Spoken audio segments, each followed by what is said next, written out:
Now, when in the D9 chart, the Capricorn sign goes into the 5th house. Now, what is the 5th house in the D9 chart? The 5th house in the D9 chart is also known as the house of Purva Punya. What is the goodwill or what is the good karma that you are carrying forward?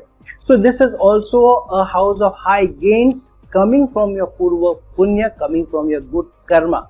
If the Capricorn sign goes into the 5th house in the D9 chart, it shows that your approach to happiness, well-being, changes, creativity and your education where you're making investment should be based on a practical approach to gains, children, investments and so on, specifically related to change in the career, because the 5th house is the 8th house to the 10th house. So many times you may assume that gains will come in because of this practical decision that I'm taking.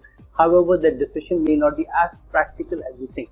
So the zodiac is giving you a work which is cut out for you. Take logical, practical rather than emotional decisions. Take decisions which are based on ambition strongly. However, take conventional decisions. Don't try to be too out of the box. If you have, say for example, the Leo sign in your 5th house in your D9 chart, then you can still be a little more unconventional. You can also be slightly more maybe somebody who's pushing the envelope. But Capricorn sign says you need to respect the boundaries. You need to keep the boundaries while keeping your ambitions intact. So you have to be practical, you also have to be logical, but at the same time, the D9 chart is about your bonds, your partnership, your teamwork, balance. So it has to be a balance between what you assume to be practical and logical and what is actually practical and logical as a team, as a couple together, as a unit. So if in your relations, in your connections, you're pushing certain decisions, assuming that decision is logical than practical, you may be wrong. Especially connected to career changes. You may tell your spouse, this is a good career change for me, this is a good career move for me, you may be wrong. This is a good investment for me, this is a good investment that I'm making, you may go wrong. So you need to also together as a team take decision, whether it is in your conjugal life, in your married life or at work.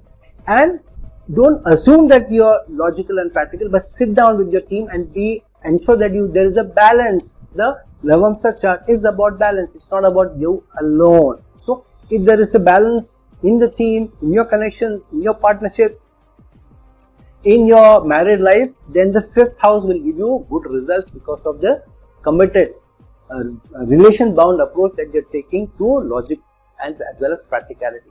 So here, whether it is children, whether it's investment, whether it is career, always take the support or also take the inputs from your team, your better half, rather than pushing too much for practicality, because eventually the best success will come to you, coupled with logic, coupled with practical decision, but also with the balance that you play in the team and in the relationship.